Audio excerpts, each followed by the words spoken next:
Contrary to what Bob is worried about, we're going to have some fun here today. Geez, he was just here like 1990. It was like yesterday. Yeah. I thought maybe we'd start with a couple of questions sort of that let you get to know Bob a little bit. So they played one of the great Super Bowls of all time last month. Which of the teams did you like? Really? We're going to do sports questions? That's kind of what I thought. I don't even know who plays. That's right, you don't. Tomorrow's the Oscar broadcast. Who would you think is the best picture nominee? I have no idea. Because you don't watch a lot of movies. Right, yeah. That's Breaking Bad or Sopranos, which of those series did you like best? You're just not on my channel. Because you live, what I'm trying to convey is you live in Bob world. Right. What do you do? Tell them what you do now. I live in the scientific bubble. That's just about it. I mean, it's my work is my life. Whether I'm working or having fun, it's pretty much the same thing. So it's, I don't know, I pretty much do the same thing. Where you live and what you do, your business. I unfortunately live in Michigan. And you're glad to be in Arizona. Yeah, I would really like to be back here. But the business is United Nuclear Scientific. We sell and build lots of scientific equipment and supplies, supply it to schools, universities, the government, everybody. We also do contract work. We do R&D work, design, construct, prototype, gadgets, weird things for different companies. If they have a problem or something they're trying to solve, they'll come to me and just say, make this work. And, so we do. But the bulk of it is really just selling scientific equipment and supplies and trying to bring that back. Back when I was a kid, used to be able to go into a hobby store and buy chemicals and have a chemistry set. Now, if you see any glassware in somebody's house, you just think they're cooking up meth or something like that. So, we try to change the tide and bring back hands-on stuff into, the current generation. That's one of the stories told about you, right? That you had a meth lab, among others. Oh, yeah, that's true. Yeah, I forgot about that. Do you have any government contracts? We do government contracts. You see where that could go. People, he's working for the government, they're paying him off. He did his job, spread disinformation, now he's working for the government. You're not working for the government. No, I don't work for the government, but if there's contracts, I bid on it. And every faction of the government doesn't know what the other one's doing. It's a complete mess. I want to give them an idea. The question is raised, you're not a scientist. What kind of scientist are you? And I haven't been to your house in Michigan, but the last time I visited you, it was in New Mexico, and there was something built in the house, the building right behind your home. It was, as I recall, a 30-foot particle accelerator. Yeah. You built it. Yeah. What did you do with that? What do you do with your home particle accelerator that's 30 feet long? Well, at the time, I was working on an efficient way of storing hydrogen for, automotive use, so it can be used as a fuel. And some of the most efficient hydrides, materials that absorb hydrogen like a sponge absorbs water, were restricted because they were used in thermonuclear hydrogen bombs. And so you couldn't purchase these materials, but there was kind of a loophole in the law where you could make them. So I had to make a particle accelerator to make the material to use and run tests on. So that's what that was all about. You moved to Michigan in part because you thought that you were going to have some help from state government with the system, right? The hydrogen system. Yeah, kind of. I mean, a lot of things changed. I mean, we moved partly because of, family reasons out there and just to get a change from the Southwest, which I regret. And, there was a lot of, at the time there were a lot of unemployed auto workers, and we thought, we can hire those, but, a lot of things happened. The recession happened, and also not at the same time, but around 2008 or something, the Chinese, who at the time were making a lot of the rare earth elements because they did it cheaply, and the U.S. mines had shut down years beforehand, decided, boy, now that, we pretty much control the market on it, we're going to go ahead and crank up the price, 10 or 100 times what it was, and it really made what we were doing impossible to do profitably. So your business is science related. You sell scientific equipment. You build things like a particle accelerator and jet car engines and things of that sort. But I think if you heard me talking earlier, you'd have to agree with a lot of people that you don't fit the mold as a typical scientist. I mean, you're not a member of any science organizations, are you? No. Do you write papers? You submit papers to? I mean, not typically, not in the normal sense. I mean, when I first went to Los Alamos, what was really annoying to me was the typical pompous, self-righteous scientist, and they would come into town and interact with the ordinary people, and use terminology that was over their head just to get them to say, well, what do you mean by that? And their chest would puff up, and it'd boost their ego, and it really annoyed me. So when I worked there, I relabeled some important equipment, whirligig or something along those lines, and it really pissed them off, and it was really just to make a long story short, I was the new guy coming from the West into the hardcore scientific field, and it really I was able to run circles around these guys because they followed a set path and did a set amount of things. Their support teams were very limited and weren't engaged in them because they had no idea what was going on. They never took the time to bring these guys in. But I don't know. I just looked at things from a different point of view, and I simplified things. So explaining technical matters on a simple level, and I do that a lot. And people say, "Well, boy, you don't talk like a scientist." Yeah, I'm trying to make everyone understand. But and it works. If you talk on a simple, basic level, everyone is going to understand what you're talking about. It's easy to talk over everybody's head, but all that does is make you look like an idiot. When I first met Bob, I remember going to his house, and there was a skull and crossbones flag flying over his house at the time. He had this giant jet car parked in the driveway. He had these videos that he shared with me that we used in one of those reports where it's a lot of machine guns. He had a lot of really interests, the kinds of interests that you don't associate with scientists. I mean, you heard my comparison to Edward Snowden. I hope I didn't make you uncomfortable, but I mean, it's sort of the same vein. There was a guy who had no academic credentials. He didn't make it through high school. He took online hacking classes. He worked as a security guard. The next time they hear from him, he becomes a computer expert for CIA and NSA. I mean, it sort of fits the mold. He doesn't fit the mold in the same sense that you don't. No, but he fits the new mold. He doesn't fit the old mold, just as what we're used to seeing. But you don't need a degree. No. They're looking for talent. I think they learned a long time ago that they were missing a lot of creative people and people that would think outside the box. And if you really want to move forward, that's where it is. Especially with computers. Oh yeah, no doubt. Yeah. Let's get to flying saucers. You got hired through EG&G to work for the U.S. Navy. Yes. Do you remember day one, first day out there?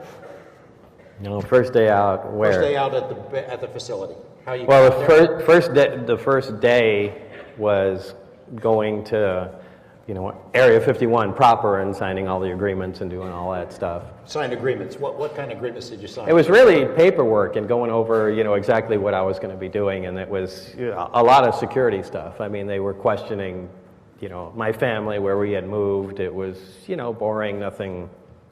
They had investigated you. They'd been around talking to everybody you knew.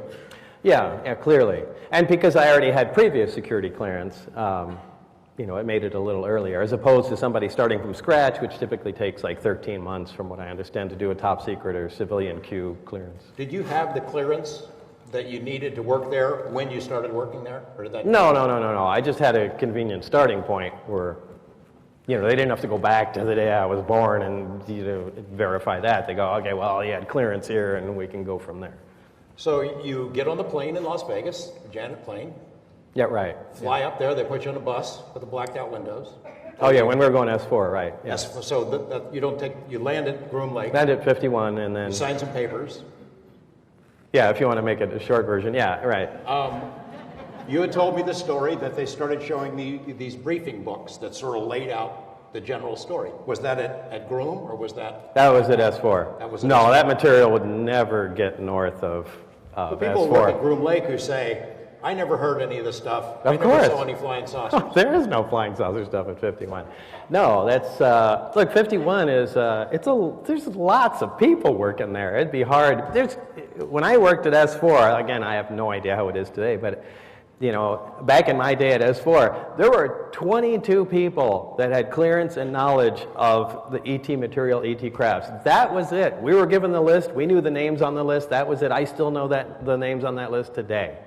And those are some of the things that I never say anything to you about because... Yeah, why is that? Well, exactly. There has to be some stuff I keep to myself because you know how many times people said, yeah, hey, I worked out there with Bob and so on and so forth. Really? Who are you? What'd you do? And whatever. And it's only the stuff I said. I'm waiting for the guy that says, hey, yeah, I worked out with you and here's some of the other people on the list. Or we did this, or is it? So if I don't keep that stuff, there's nothing I have to verify if some other guy comes up to me. You see it all the time, though, don't you? I imagine you get emails all the time, or you read stories, or you hear claims on, if you watched television, you'd hear it, that is, about people who claim they've been out there, and obviously they're making it up. Well, I mean, the most recent was this... Bushman? I think it was the CIA guy or something like that. Was it? There was an anonymous guy who had he was dying or he died. Yeah, and a lot of people asked me, "Hey, do you know?" And he was apparently very supportive of me, and but I never heard of him. And what am I going to say? I've never heard of the guy and never seen him. Back to day one. You're at Groom. You take a bus to S4 to Papoose. Yeah, it was an old Bluebird school bus, but navy blue. How did you know it was called S4? Did you read that on something? That was just what they said. That's what they called it? Yeah. Mm-hmm. Did you ever see it written down on anything? Yeah. Mm-hmm. And it's an S and a 4 or S-4 or SFOUR or? No, it's a numerical 4. Just S and 4, yeah. Okay. And so you get to S4 and you see what? Describe what you saw.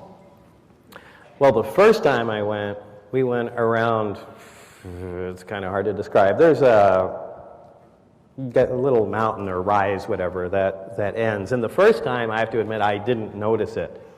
We just drove around, and I thought it was just a flat part of the mountain. At the very end is an entrance, a flat wall with doors, and that's where we parked. We went in. And that's the first time I went into the facility at all. That's where I was taken to the medical facility. That's where I was given the briefings initially, and it wasn't until the second time that I was taken down there that we stopped in the middle because the side that I thought was flat was actually hangar doors that were, really cleverly blended into the side of the mountain. To look like desert. Yeah, great job. When you're inside, can you see all the hangar doors, or you can only see all 9 of them, or whatever it is from outside? What do you mean when you're inside? If you were inside, looking in one hangar, can you see all the way down, see all of them, see more? Or is they separated? Yeah, there's inside each hangar bay, there's, if there's the big door that goes to outside, inside on the sides, I guess I could use the whiteboard, there's, what the hell? Okay. All right, this is going to be a tough one. Okay, so...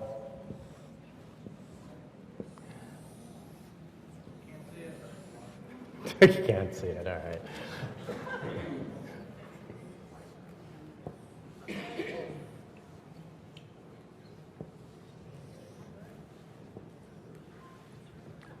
Is that making any sense? So there's the doors here where this is, Papoose Lake.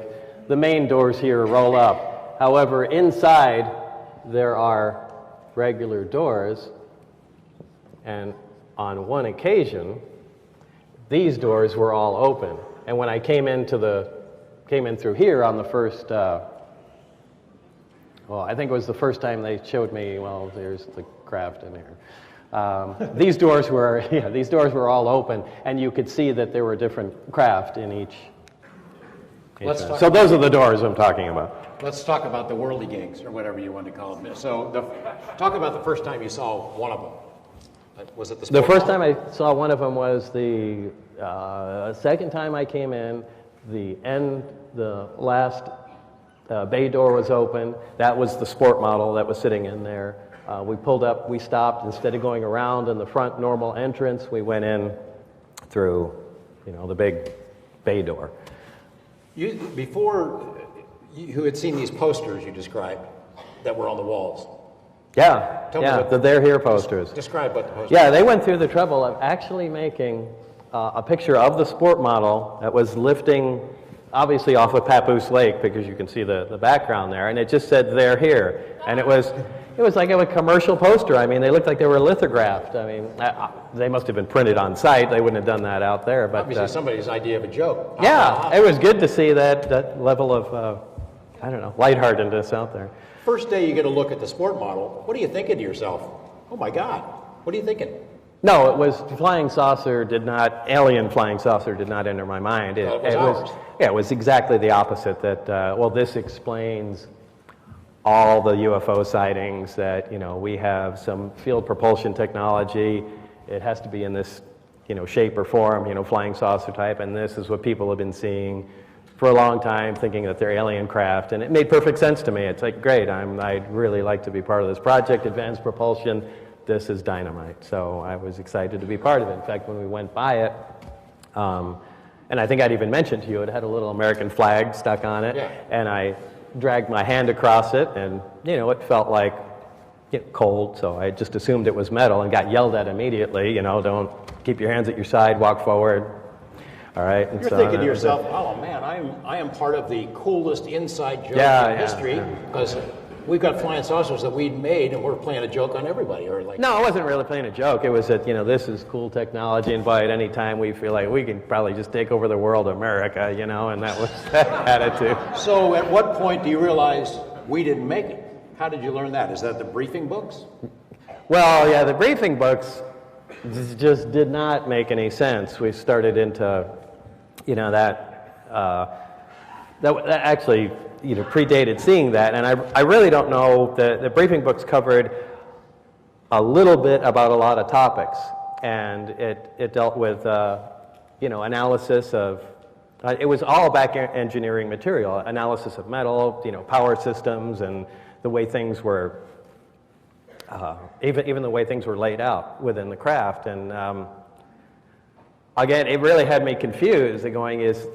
It was so far beyond what I was expecting. Is this some kind of test, or is this actual material? So it just, I thumbed through everything and went, okay, and just went on it from there. But it really didn't hit me until I went in. I was introduced to my working partner, who was Barry Castillo, or whatever I pronounce his last name. And the way they worked there was everything was very compartmentalized, so everybody had a buddy to work with. And that is the only person you can talk and converse with and bounce ideas off of. You can't talk to anybody else in any other group.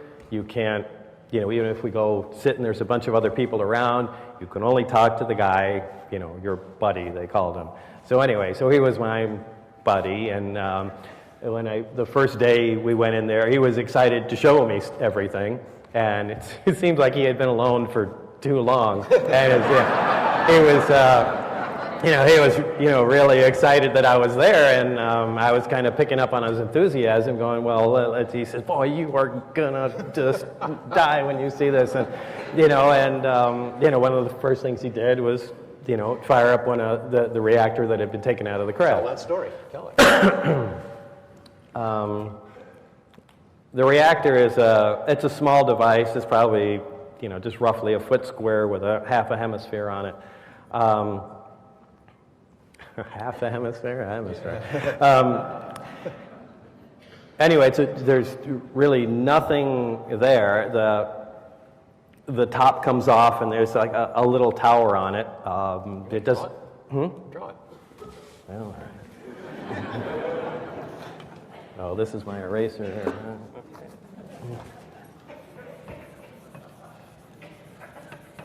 Did you see the drawing in the back? No? Pretty tough. No? Oh, these guys Can. can't? That's not fair. You have to watch it on the screen.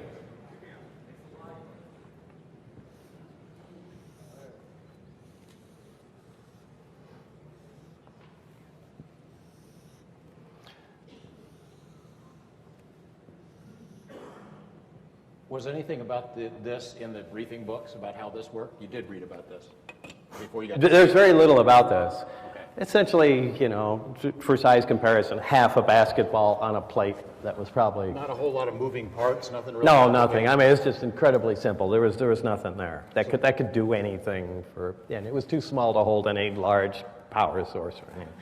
So what did he show you? Anyway, the top came off, and he put the top on, and then he said, "Go ahead and grab the sphere."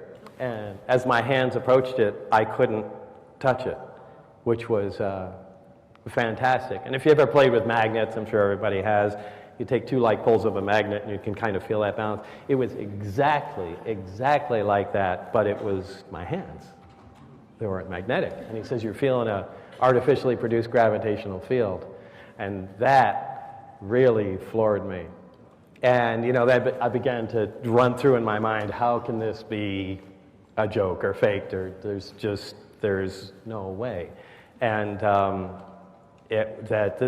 the first time that it was kind of a domino effect than what I had read in the briefings and going, these guys aren't kidding. This is unbelievable. Let's go back to briefings for a second, and then we'll come back and you can tell us a little bit more how this operated. In the briefing books, you see the craft described, and then you get into some more exotic stuff that you had to wonder, are they messing with your head? Alien stuff.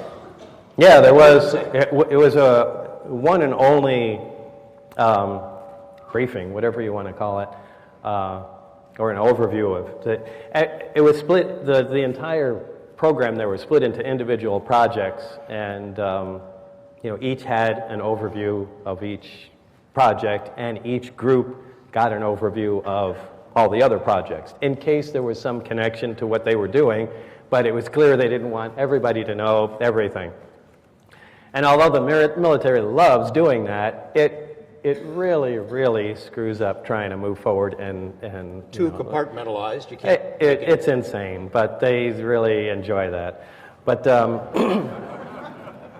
anyway, the only thing that dealt with any kind of biological entities.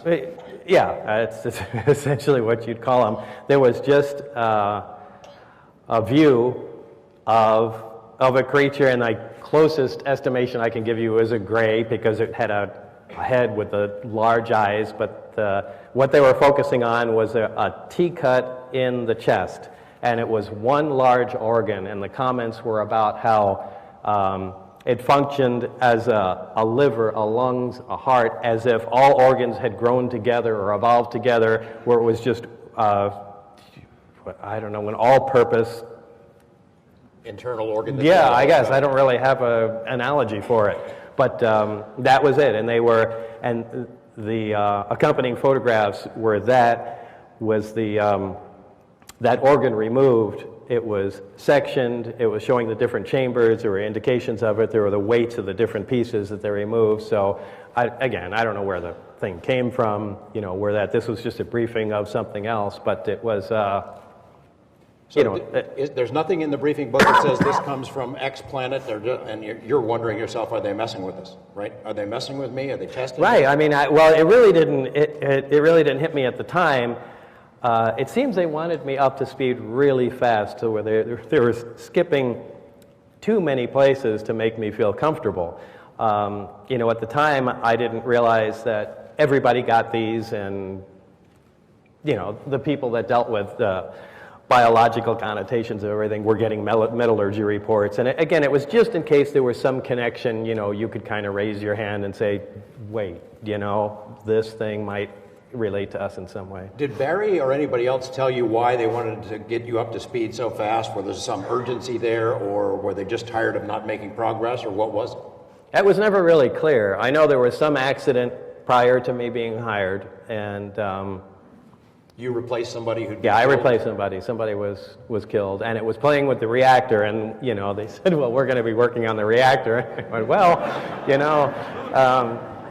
but so yeah, there was obviously a lot of caution being taken. But from what Barry said and what Dennis said, who was my immediate supervisor, was that they were trying to make leaps and bounds way too fast, and I was certainly not planning on doing anything like that, especially hearing the news of that. Were you thinking to yourself, I shouldn't be here? Why have they got me here? Yeah. Please, there's a billion people they could have hired, that I thought would have been, a better choice for that. But they really wanted somebody. It seems like they were stuck. And they wanted somebody coming from left field with just new ideas, just to get us out of the rut and just move something forward. Man, well, they get the right guy, the mayor of left field. I don't know if that's the way to do it. Let's go back to talk about the reactor. So he showed you with this experiment in your hands, you could feel it's a force field, and how they fake that, if they were faking it, is amazing. No, I don't think you can. Then you saw some other stuff, the golf ball demonstration. Tell me that story. Tell us that. Well, that wasn't really supposed to be a demonstration, but... well, in some way it was, and once I said that's unreal. This is a gravitational field, and you can see that it's extremely strong by it, and it tapers off, and it's following the inverse square law, which is the gravity, radiation. The inverse square law is essentially the amount of energy dissipates really quickly as distance increases. So, that was immediately noticeable to me. And he said, well, check this out. And, he had a golf ball and he, winged it at the thing, and it bounced off the field coming nowhere close to the reactor. And, we have those suspended ceiling tiles in there, and it knocked it out of place. And, he flipped out and said, Dennis is going to be back in here, so jump up on there. We're trying to arrange stuff and, fix the thing. And he's knocking the reactor around and going, oh, man, it's my first day, don't screw everything up. So, and I'm taking the dust off the thing, and the second we finished, Dennis walks inside and is, how things going? Great, so it was something. Let's say it's day one. You've read this interesting briefings. You don't know quite what's going on. You do see this technology. It's damned amazing. What is your job? What do they tell you you're supposed to do? The bottom job is not to figure out how this thing works or, let us know what this is. Just, can we make another one of these? So just let us know if you can. Can we duplicate the can technology? we duplicate it? Like it doesn't have to be exact, but find out how this thing works. If we need to make something that's bigger or do it but we want more of these things, and just do it right now. So that was it. And the answer is, can we? Can we? No. No. No. No. No, we're just not even in the same ballpark. Is it because of materials, or we just don't understand how it works? It's both. Look, this is like dropping off an iPhone in the wagon train days and saying, we're going to need more of these.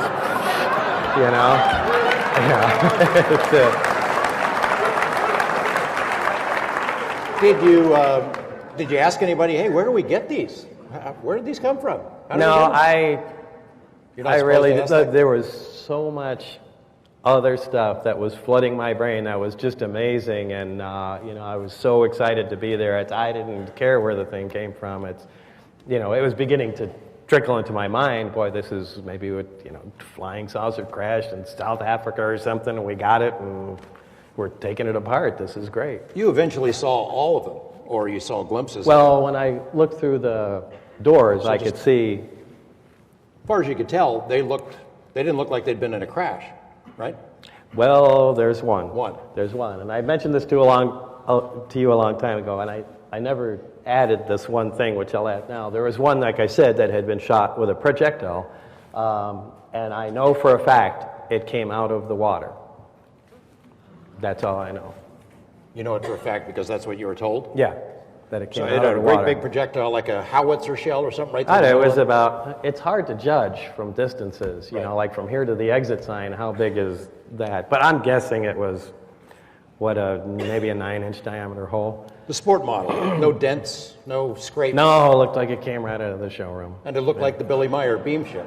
Yeah, from the pictures I've seen of the Billy Meyer one, which, it looked fake to me, but no, there it is. I'm sure the Billy Meyer people are happy about that, but there's a lot of people don't take that case seriously, and It's either is the what it most is. amazing coincidence on the face of the earth, or something really did happen to that guy, Billy Meyer.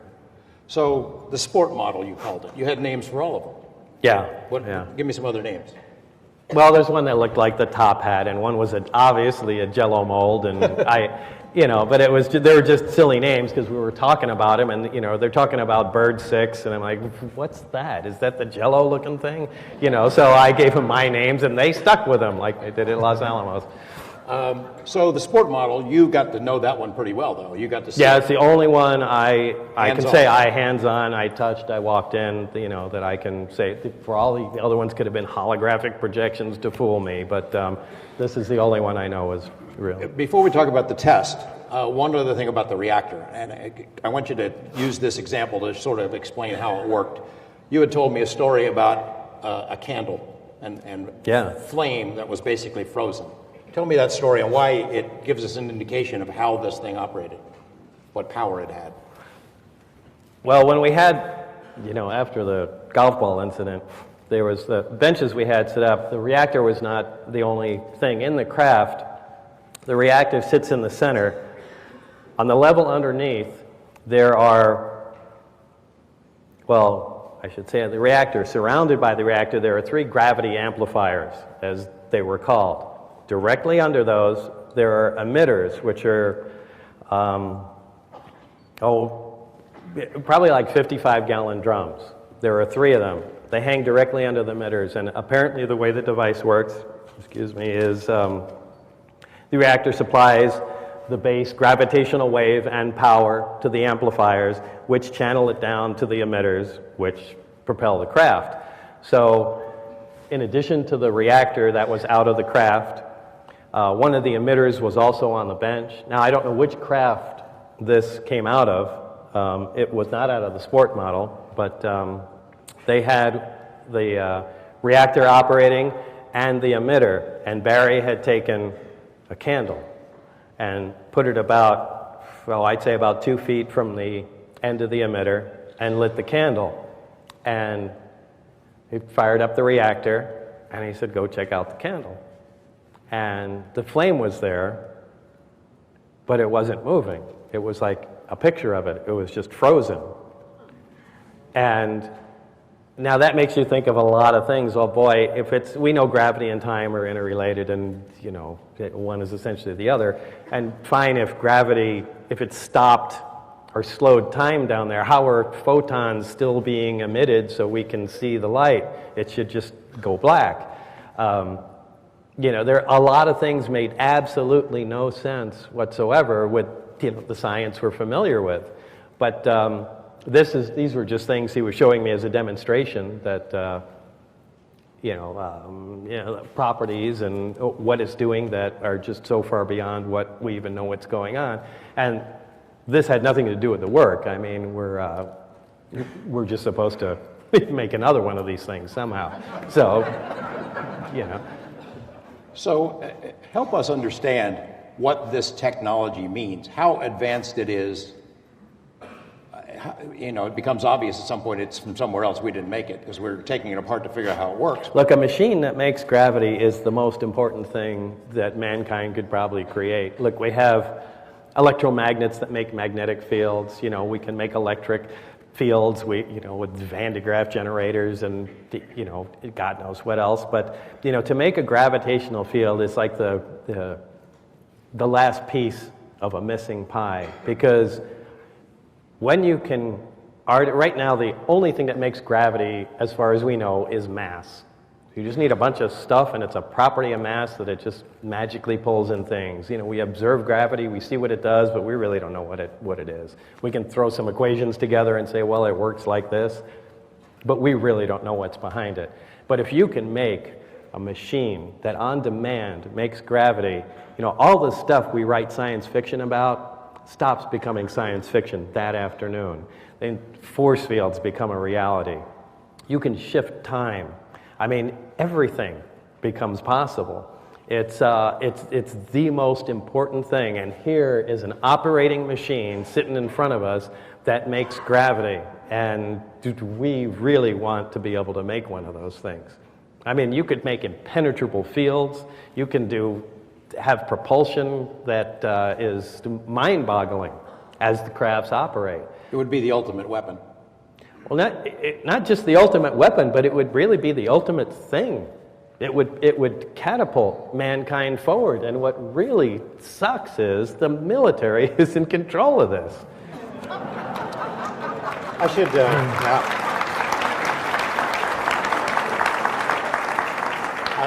I neglected to mention this during my presentation, but Bob and I have talked about it before. A guy named Ben Rich, who Jim Goodall knows and interviewed several times. Ben Rich was the head of the Skunk Works, which they operated things at Groom Lake, and had been there. They developed the U-2 and SR-71 and Stealth. If anybody would know about advanced technology, it's him and Kelly Johnson.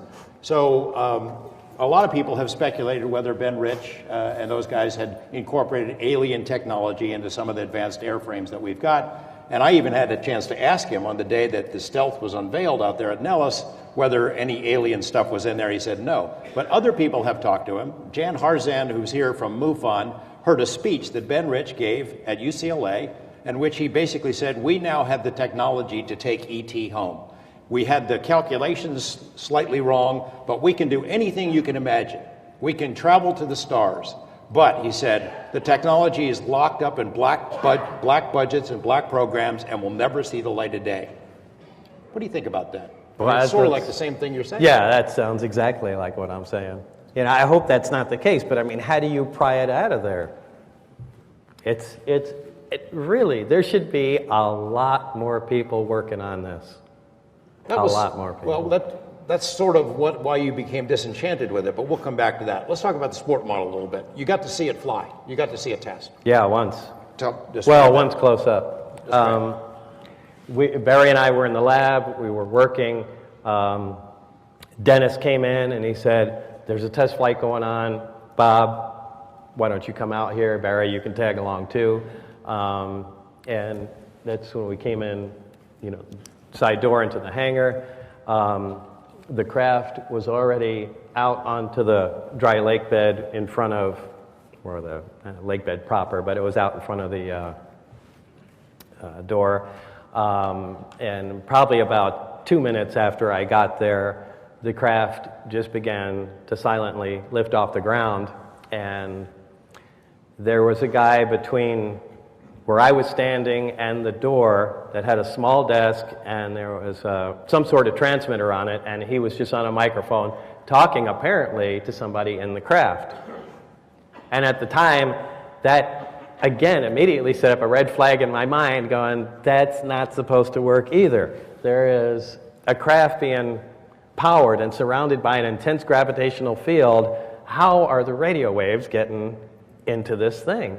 It just didn't make sense. But again, very few things did there, and I didn't have much of an opportunity to connect all the dots. But it lifted off the ground silently. There was an obvious high voltage corona discharge. It was beginning to get a little late, but you could see the purple-blue glow. But as soon as it lifted off, 6-10 feet, that dissipated, and it just moved around and sat back down where it was. But it doesn't sound like much, but it was incredibly impressive. There wasn't a sound other than a little hiss when it first took off. But it's a big device. It moved around and sat down, and I mean, I was beaming. It was so cool. You didn't get to. It didn't fly off to Venus or anything, and people. No. This is their prize catch here. I mean, no one is going out there and taking it out of the atmosphere and risking it. I mean, it was a big deal. It could have. I'm sure. I don't know if they knew how to get it into that mode, but like the test flight data that I saw, they even were very careful on what days to take it above the mountain range where traffic was at its lowest in the surrounding area. So they were very concerned about who could see what and how much they risked the thing moving around. But it was quite a prized possession of theirs. So you saw the reactor up close, and you saw the craft inside, not only the test, but you got in it. Yeah, later on it was, again, we have to look at everything. We're trying to figure out how this device works from nothing. So and it's technology, we can barely grasp. So, obviously the placement, orientation of the components and subcomponents might be critical to the operation of it. So, I was let in one time. There were several other technicians in there doing their own thing. I don't know what they were working on, but we wanted to see where the reactor was, how it was positioned, where the amplifiers were.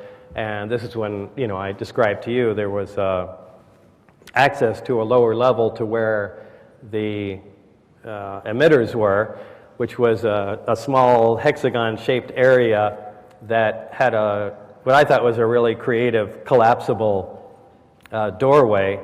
And I guess the only analogy is if you take a 6-pack of beer that comes in bottles and you take out the little divider there, if you stand it up by itself, it's really strong. It'll hold a lot of weight, but you can easily collapse it flat by the side. This is essentially a metal version of that, and it was in a hexagon shape with a little hole, and you can walk on it, but you can just put your finger in the hole and pop it, and the whole thing snaps over to where you have a hole you can kind of stick your head upside down in, which is what I did. I just leaned in there, and they wanted me to see how specifically how the arms that held the emitters connected to the bottoms of the amplifiers, and those in themselves were fantastic technology. Describe the interior, what it looks like. It's very, very bland. If I, again, was to give you an analogy, I would say it was if you put all these components in there, pretended everything was made out of wax, heat it up for a bit and let it cool off. There was never a sharp angle anywhere. Anytime something sat somewhere perpendicular to it, it had a radius of curvature to it. Everything had a smooth curve everywhere. It was all one color. Was it all one piece? It looks like it was one giant inject and molded thing, but there was not a seam, there was not a rivet, there was not a fastener. It was just all there. Any buttons? No place to put in the key? And no, and there's no wiring. You mentioned about, I'll use the term, furniture, because we both got a lot of grief. Furniture, yeah. Well, that was because this was, I think, the first interview on TV, and I was frightened for a couple of reasons. First of all, I wasn't supposed to be saying anything, and the fact that it was on TV, and I didn't know what kind of big mistake this was. And so you asked me what was inside or describe, and I was trying to think of the word seats, and I couldn't in a million years get that out of my mind, and all I could say is there's furniture in there. And I know it sounded ridiculous, and everybody said, well, that guy can't be a scientist. He doesn't even know what the word seat is in. It's just stress does that to you. It was the size of it, though. It was small. Yeah, it was, yeah. Furniture. Well, yeah, that's quite a critical point.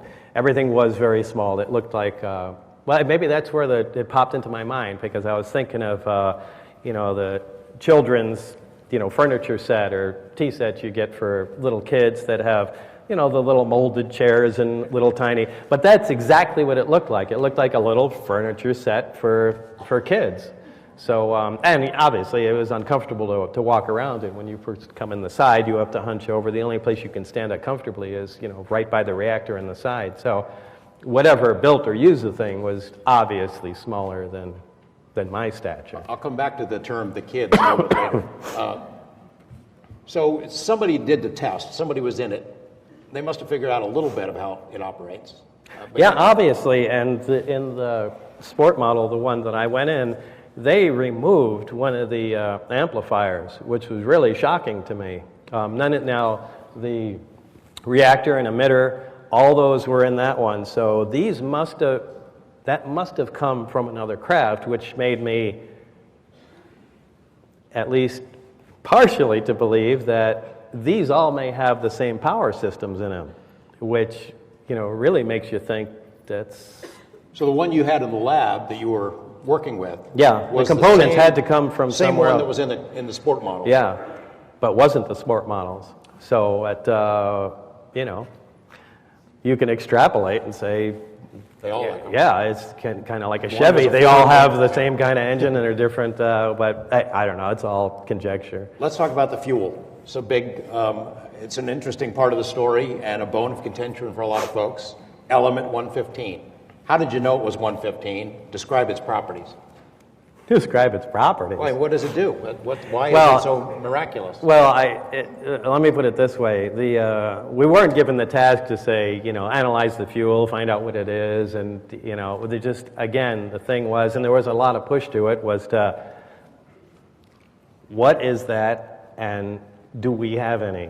And, that's it. And these guys really do talk and think like that. It's just, what did you guys do today? We just looked at this the other day. But, if you remove the top of the reactor, there's a little tower in there with a cap, and there's a triangular piece of fuel in there, what we called the fuel. Because if you put that in, everything starts to work. We analyzed what was there. Now, somehow, again, we didn't have access to all the information, but somehow Los Alamos had something to do with either keeping or storing the fuel. Now, we did all kinds of tests on it, not just us. We had to send, all that equipment isn't there. We don't have, all kinds of interesting spectrographs. But we had it tested, and we just wanted to see where this was on the periodic chart, what kind of peaks we get off of it, and, maybe it's just, a unique fuel, maybe it's just some blend of a nuclear material. But when it became obvious that this isn't even on our usable periodic chart, that's essentially where we stopped, and said we weren't going to analyze the material and see if we could make it. We just wanted to know if it was something that we could possibly use, and it wasn't. You told me that we couldn't make it. Why couldn't we make it? Well, just like any heavy element, or super heavy element more specifically, the only naturally occurring heavy element's uranium. I mean, as soon as you get anything heavier than that, a larger number of protons, you have to make artificially. And that's a difficult job, because you either, like to make plutonium, which our country loves, you have to take other materials, put them in a reactor, let it run for a couple of years, and then you can, in the case of plutonium, you can chemically separate out, the small quantity of that. Now, even heavier elements, there's more difficulty obtaining. Extremely heavy ones, like 110, you have to make that on an atom-by-atom basis, an accelerator, where you're, accelerating single atoms or beams of other atoms, near the speed of light, smacking them together, and it doesn't make a usable quantity. You may get the interaction you want, and it flies off and hits a detector, at a fraction of the speed of light, and you go, that was 115. And, that's when they say, we synthesize 115, that's what it is. It's not like a cup pops out and we've got some, It's just, a particle comes flying out, and we go, well, at these angles, at this magnetic moment, at that speed, it will be 115. And if you get a peek at that, boom, it comes off. It's a little display on a thing, and right, we made 115. But to actually make usable quantities, forget it. It would take the entire resources of a country forever, to get a gram or so. How much was up there? Well, they say there was 500 pounds of the material. Now, was that recovered in a craft? Was that separate? They certainly didn't synthesize it, but where it came from, I have no idea. But again, Los Alamos had something to do with it, because they renamed it LA 1000. I know there are shipments back and forth there, but I think it had to be, from what I understand, it had to, if you assume a cylinder of this material, it has to be machined into a cone, and that cone sliced, it has to be stacked first, like a bunch of quarters stacked on top of one another, then machined into a cone, and then sliced to be usable in the reactor. Now, all of that had to do with the metallurgical guys, and we weren't even allowed to know why, but I knew that was necessary for whatever it's worth. Reactor doesn't work without 115. Did you ever do an experiment to try some other kind of fuel? No. Okay. I mean, quite honestly, we really didn't know what was going on there. I mean, we had a basic idea of, at least we thought. Again, we just had to report to what was going on, so it's not like you can ever say, you know, we really don't know. We've been working on this 2 weeks. You better come up with something. So it's, you know, look, we think it's an accelerator, and you know, we've identified that that's, you know, 114, 115, 160. It looks like it's 115. It's an element, and you have to explain this stuff to guys that absolutely have minimal scientific background, and just try that when you're dealing with stuff that's not even, you know, from the Earth. So how does it work? I mean, how does it work? What you learn, you get a piece of it, a triangle. It's in, and how does it function? Really, you just put the. I wish I had that model that. It's in my car. Show me. Is it really? Okay. You just put the fuel in there. There's a little cap that sits on top. And then as soon as you put, yet nothing happens, but as soon as you put the lid on, it turns on. There's no on switch. Yeah, it's just, it's like it attains resonance or something. It just is on. Which makes you wonder, how does it work in the craft? Because no one's taken the lid off, because in the craft, it sits on the ground and there's a conduit that sits over it and goes to the top of the craft. So, but it's not clear how anything works in the craft. And it generates gravity. Oh yeah, yeah. It generates its own artificial gravitational field, and that lifts the craft off the ground. We've had conversations in private about how this accounts for some UFO cases. I mean, it in effect achieves invisibility in a sense. You can be standing right next to it. Oh yeah, absolutely, yeah. Because light, it will bend it around there, and sorry, I didn't leave that. I left out that pretty important observation. When the craft was up, I mean, you could walk underneath and look straight up, and you can't see the craft until you step to the side, and it becomes visible again. It's quite amazing, you know. So it bends light, just like you know, you could see on a hot roadway in the summertime how heat would affect that coming off of you know. But here you're in a much more controlled situation, and the shape of the gravitational field, the artificial field around the craft, if you look at that and then we're able to stand at different vantage points, you can just look around it. Now, this isn't something new. We know this from, you know, looking at faraway stars. They call it gravitational lensing, where a star might be over here, but because we're looking around another star, it bends light, and, you know, but here again, here is an artificial source, a machine that does this, and that's everything. But yeah, like I said, all the science fiction things become reality. There's your invisibility cloak, there's your, you know, impenetrable force field, here's your field propulsion system, and, you know, here's you're even beginning to tamper with, you know, potential time travel. It occurs to you, hey, this could work not only in space but underwater. Maybe that's why the Navy's interested in running the program. I mean, it's odd, isn't it, that it's the U.S. Navy running the program out there? You know, that never occurred to me.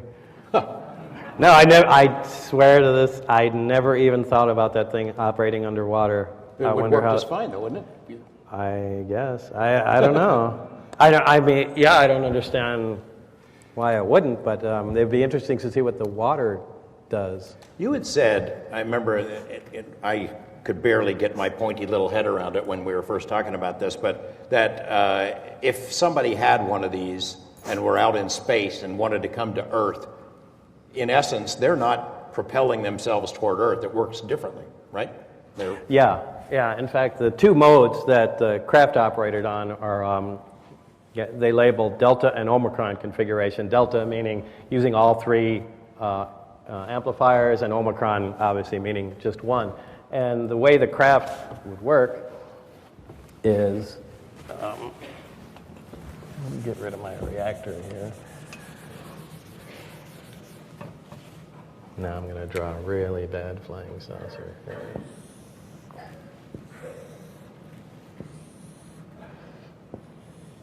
All right, so normally the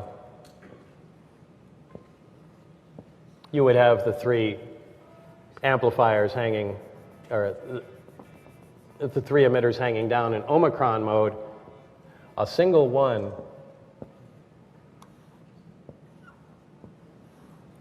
would swing sideways, and you would have the other two sitting like that. Now, what happens is the two that are facing straight down essentially act like a pedestal where they just keep the craft steady. The one swung out to the side creates a gravitational distortion off the edge. And these in Omicron configuration, these things really fly unstable. They do not look like any sort of high-tech technology. To give you an example, if you put a bowling ball in the middle of your bed and 2 feet away you take your fist and you push it down, the bowling ball rolls towards it. And that's exactly how the craft operates. It focuses a single emitter and creates a gravity distortion, essentially a divot in space-time, and the craft rolls forward, in the distortion. So that's basically how the thing moves around. So, and this is opposed to our conventional propulsion, whether you're using, a jet, a rocket, a propeller. We always take something and accelerate it out the back using the action-reaction principle and, push forward. And these guys are doing it exactly opposite. They're creating a distortion in front and tucking towards it. When element 115, of course, when you're talking about this stuff, it did not exist. We're still years away from it. But you had told me in that first interview, look, we believed that there was an island of stability somewhere, 115, 116, somewhere in there, and maybe someday we'll be able to make it. It didn't exist then, but they've made it since. Tiny little piece, as you said. When that news comes out, some people said, aha, Bob was right. Others people say, aha, Bob was wrong, because this isn't 115 at all. It doesn't behave anything like what you said. There's not 500 pounds of it, that's for sure.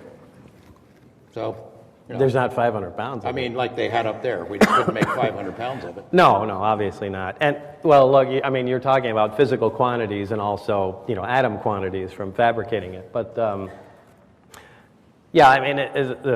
the island of stability isn't something that we came up with. I mean, that's been theorized since probably the 50s, that it just looks like in the,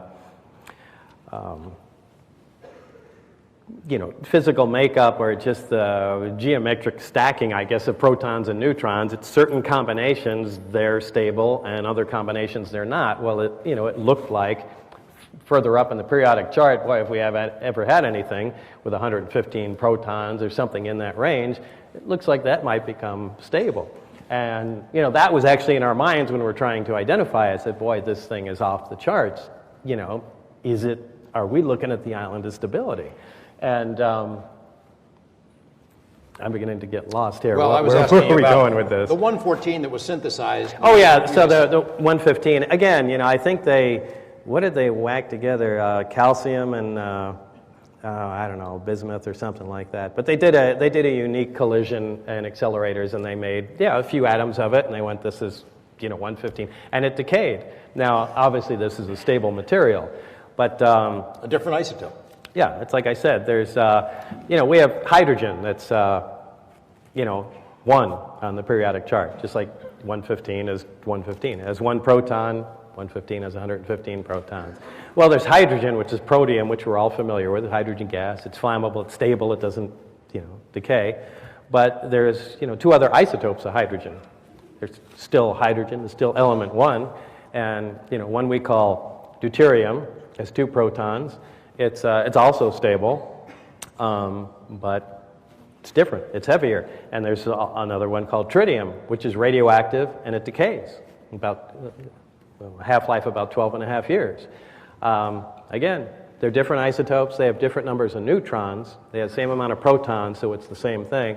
No doubt 115 has, God knows how many isotopes.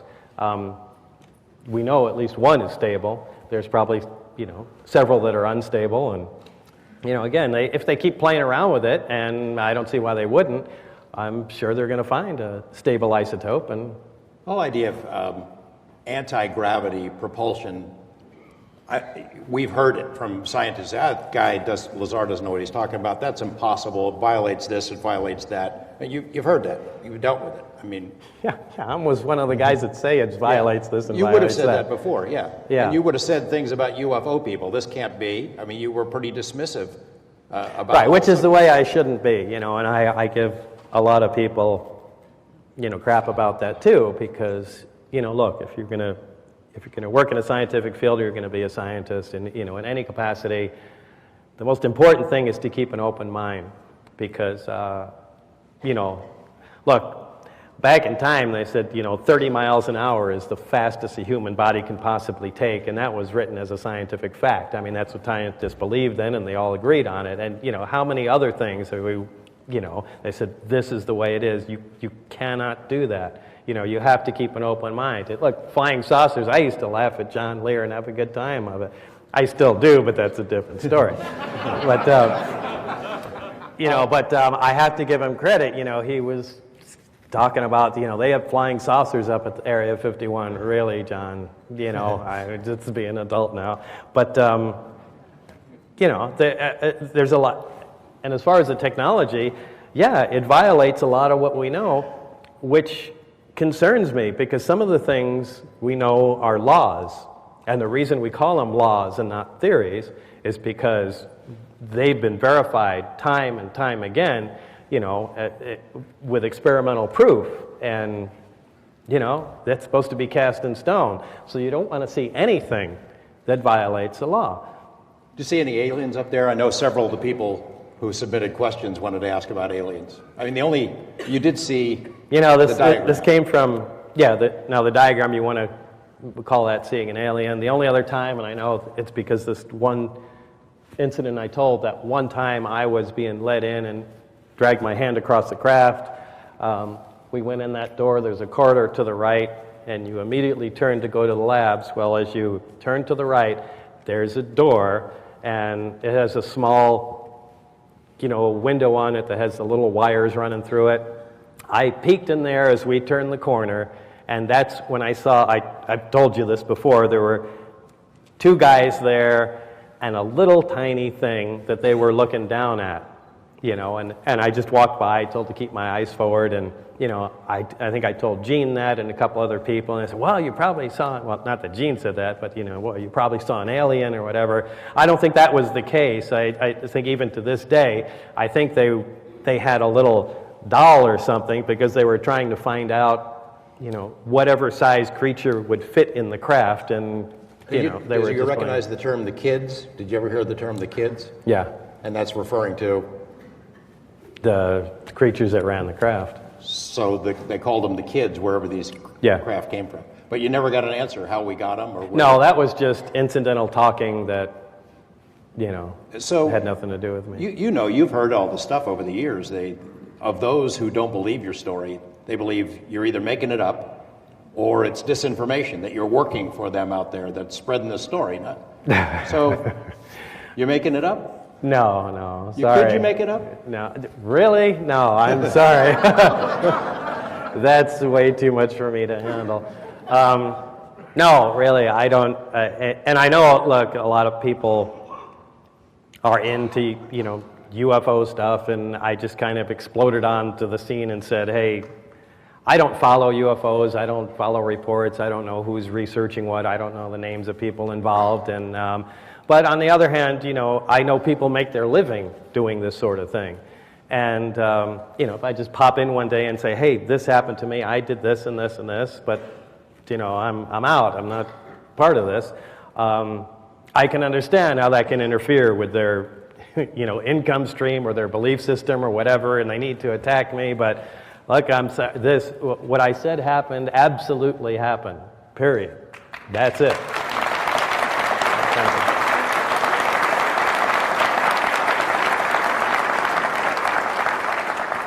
you. I've been speaking about you for a long time. A couple times a year I'll explain the story from my perspective and defend you, because it deserves to be defended, and I believe the story as it's been told. But you go out there and you hear all kinds of crazy theories about what you're doing and who you work for and everything, and there are those who have a lot of trouble with it. I can understand that. Look, if the tables were reversed, I honestly could not say I would believe my story. Look, there's not enough, I can't provide enough information, and in some cases won't, to back up my story. And, if the tables are reversed, I have to take that other side and go, look, guy, unless you can, provide more proof, I just can't say that, I'm behind it, and I have to agree with that. So why did things go south for you? It seems like a scientist's dream to work on a program like this. Why in the world would you walk away from that or tell anybody else about it? Were you picked because they figured you would tell somebody about it? No. I mean, that doesn't make any sense. Well? What happened was, it was kind of more of a personal nature between my wife and I at that time. Now, it's not like I had a 9-to-5 job and they said, come out at these hours. It was really a sketchy setup that they would call me. The place at EG&G by the airport, what was that? It was on Sunset Road over, yeah. I think it was called something, I can't remember. Anyway, they would call me and say, it's now 8:45. By 9:15, we expect you to be, at the building and board the craft, and, the airplane, not the craft. Yeah, so, and it would be at a moment's notice like that. Well, and look, I was so really thrilled to be part of this project. I was keeping with the whole program. Like, I couldn't talk to my wife. I said, look, I'm working at the test site there. It's on secret nuclear stuff, and that's it. But again, I get calls in the middle of the night. She can't hear who they are. And I said, I got to go, it's work. You have to go to work at 8 o'clock at night and you may not be back, until the middle of the night or the morning. I said, yeah, that's just the way it goes. And that happens, time and time again. And, if the phone picks up and, my wife picks it up, they hang up, and, so then they call back, I pick up the phone, yeah, it's Bob here, and, yeah, okay, 2 hours, I'll be there. Well, after a while, that seems like something else. In fact, maybe not after a while, but pretty quick. And, it's something I could laugh at now, but it was not funny then. And, I kept with the program, never said anything to her, and, she thought I was having an affair. And, as time went on, going back and forth, she really didn't have a job or anything to do, so I started, since I was making money from here now, I got her flying lessons down at McCarran Airport, and to give her something, to do. And anyway, she started having an affair with the flight instructor. So, I had no knowledge of this, but, part of the requirements of the project and the security requirements really were to have my phone monitored. Now, I'm going back and forth to work, and now they are listening to this affair progress on the phone that I know nothing about. And, one of the main things is that you be, mentally and physically stable. And they're really concerned about that. So it reached a point one day where they didn't call. And they were kind of in a quandary at that point going, what are we going to do with Lazar? We got to see either this, affair fizzles out or they break up or whatever. So, I just stopped coming in. I stopped getting calls. I called Dennis. I don't get return calls. And, days are going by and, now Tracy's going back and forth and flying and doing stuff. She's busy all the time because, she's got a boyfriend. And, I'm beginning to get really concerned. I mean, these guys are so over the top with security, and, we want to know everybody that knows this material. We want to know where they are 24 hours a day, so on and so forth. And so they're not even calling me. What's going on?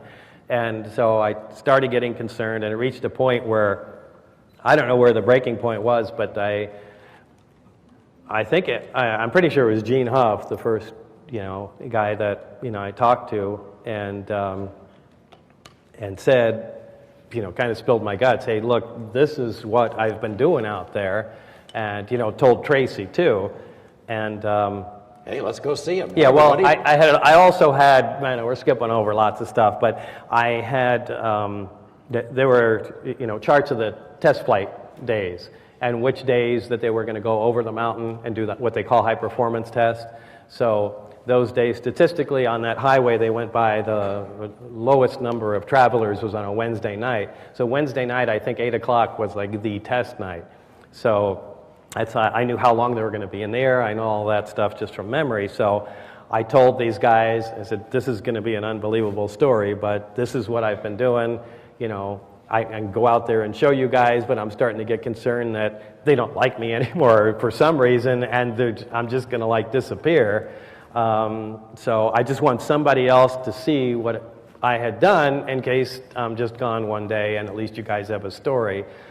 So we go out there, take everybody, and the story. We go out. It's 8 o'clock. Everything happens like I said, and it lands. And then now it finally hits Tracy. Oh my God, he wasn't having an affair, and so she breaks off the affair. And it is just a giant mess. It's embarrassing to bring this stuff up, but I mean, it is the human side of this story that people. But the other human side, as I alluded to it in my talk, is that there's stuff that happened to you in that period after they caught you. The third time they went out, they got caught, and so they want to talk to you, and they're very upset. Dennis, in particular, the guy. Oh yeah.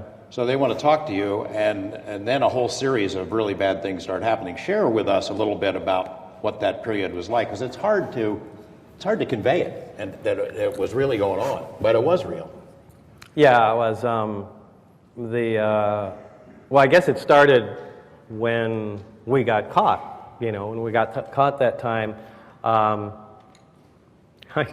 can't quite remember which time that happened, but we had gone out again with the test flight data 2 times. And been there on Wednesday nights, and Gene Huff, and we had an ever-increasing amount of people that we began to trust to go out there, and which was getting really ridiculous. I think we even brought a motor home out there, and we're parked out on the road because nothing. No, once you start getting away with something, you get a little cocky and thinking, boy, they can't see us. And so we're out there, and Gene and I kind of joke around sometimes and say stupid stuff, pretending that someone's out there listening. So we're sitting out there on the dirt road. The test flight time is coming up. We're sitting, leaning on the front of the car, and Gene says something to the effect is, well, I hope out there they don't realize that we've got those other 150 team members out back with, automatic weapons and everything, and they're getting ready to storm the base. And I said, they can't possibly know about all those guys, And so right after we said that, now it's pitch black. You can't see your hand in front of your face. Not 50 feet in front of us, you saw a little green thing fall on the ground and roll to us. And they're both sitting there, what? And as it turned out, there were a whole bunch of guys standing there in the dark watching us through night vision scopes, and after I said that, a guy dropped one and it rolled over to us. So they turn on the lights. Okay, everybody come with us, and that. And I had told the story about the break-in, the car. I mean, I remember going to your house after a break-in. And you had the Uzi out, and you're ready to shoot somebody, and then the break-in at the car at the gym. That stuff really happened. It was really going on. Oh yeah, that was with Mario, the guy who's a truck driver now. He was going to. We were just working out at a local gym near us, and I was at this was at probably the highest paranoia stage, and I had an Uzi in the front, and Mario and I got to the place, and I said, okay, if it's loaded here, we're safe to go outside. And we open the car doors, we close them, and we may even make a joke about it. We lock the doors, we try and open them. Okay, the car's secure. We go in there and joking, you think we'll be safe for half an hour? And yeah, I think we can do it. And we come walking out, there's all the doors, the trunk's open, the Uzi's laying out there, and my wallet, and we just looked at each other. This is impossible, But yeah, that happened. Mario tells that story probably every day. You, at some point, you decided to talk to me. We did that interview in Silhouette. I can't quite remember how that happened. There was just too much going on. But yeah, I know at some point, that was really, again, Lear was making a big deal. He started naming off the people that he knew that suddenly disappeared, and he said, unless you talk to this guy George Knapp, and if you go out on the air, they'll be afraid to talk to you. I said, John, they're not afraid to do anything, But I called you anyway, or he did. And then it kind of hits the fan. They're really mad at him, and then that's when a lot of really bad stuff started happening. And then we decided to record an interview just for safekeeping in case something happened to him. So it was a couple of hours on tape, and I, under the condition that I wouldn't use that until Bob said okay. And it was 8 months. 8 months until we got the okay, and I worked on him every day to talk him into allowing me to use it and tell the story, assuming he was still alive. And on the day that we were ready to broadcast it, it was part 6 of a 9-part report. Bob suddenly changes his mind and grabs the videotape. Well, because you were going to say who I was, yeah. Yeah, we're getting ready to identify him. We're 10 minutes from going on the air. We're wrestling over the tape. He did. As a UFO profiteer and messiah coming forward and making up stories, he was a very reluctant witness, I can tell you. You regret it. I mean, we heard a little bit of it. At times, you certainly regret it. Because it certainly has changed your life. I mean, it's changed you. Yeah, it has. It's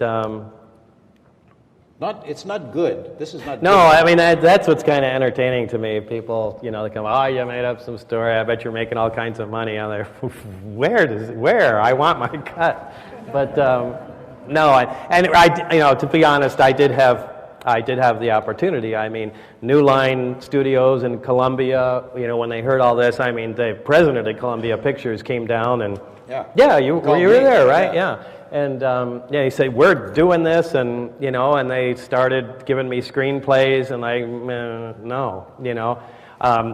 It was a James Bond movie. They had me running over the tops of cars. It's like look, either you tell the story how it happened, or leave me out and just make up a UFO story. But you can't. It has to be exactly what happened. And so it was just constantly everything being turned down. And it's like, you know what? We're not doing it.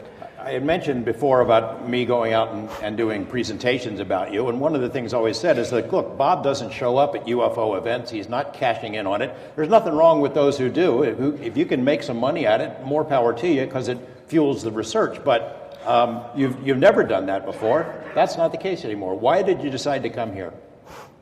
Well, I really didn't. You are here. Yeah, I know. I'm here, but now I know a lot of people mentioned, Look, there's this big UFO, and I've never been to a UFO convention. I mean, I thought they were like Star Trek conventions, people walking around with antennas and stuff.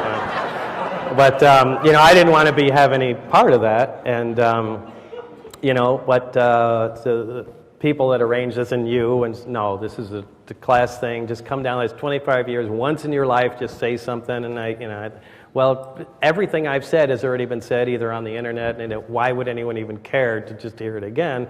So I finally just said, okay, fine, just to stop you from hassling me. Well, but wait.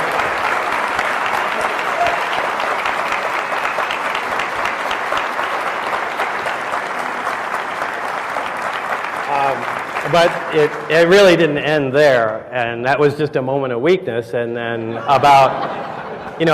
and one of the reasons why was because it was like 2 or 3 months away. So I just, February, fine, whatever you want to do, and then anyway, a few weeks went by, and it kind of hit me that one day that date's going to come around, and I was more than that. Maybe it was. 3 or 4 weeks or something like that. So anyway, I called them back here and I said, no, I'm really thinking about not doing that, and I'm sorry. And I told my wife and George, and and I really didn't realize there were this many people that were interested, and they said, you can't back out. We've been advertising. There's going to be a lot of people here, and and I said, you've got 15 or 50 speakers or something. It's just one less that's going to be here. But seriously, you don't understand that people are so interested in seeing you and hearing from you. It doesn't register? Well, no, but I appreciate that. I do.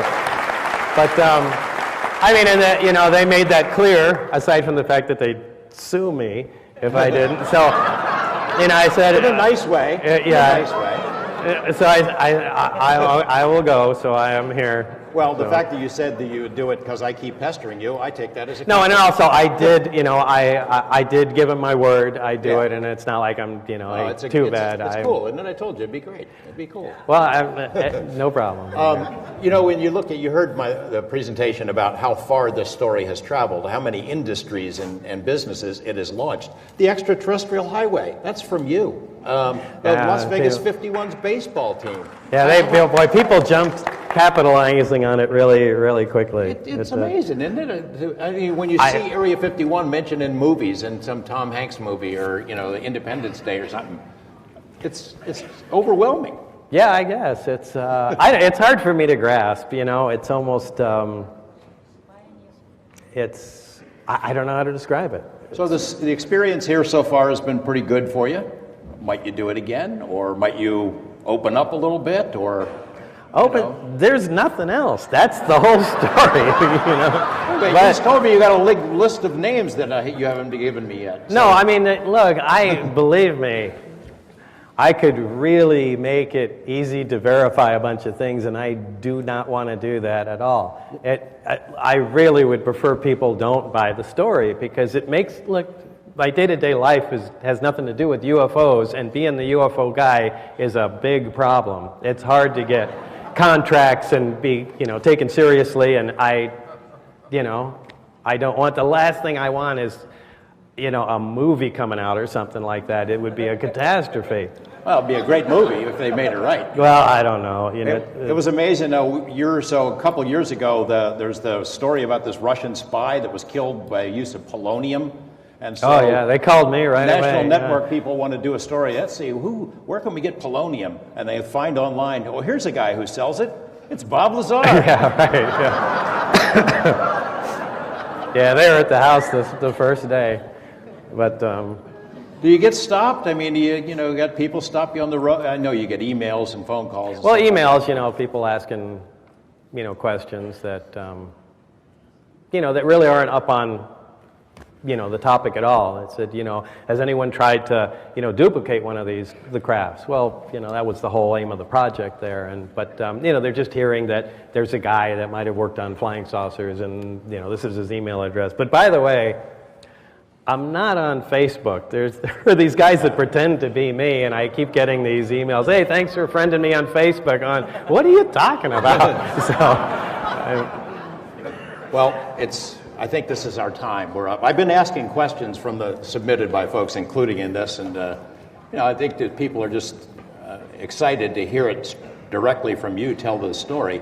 And again, I certainly understand why people would have a hard time believing it, but I do too. It's true. I do too. Yeah, it really is. It really is.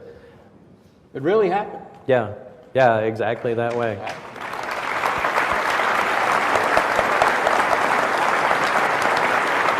Thank you. I want to thank you all for coming. Hope you enjoyed the conversation with Bob, and maybe I can pester him into doing this again sometime. I don't know. Thank you very much. Thank you.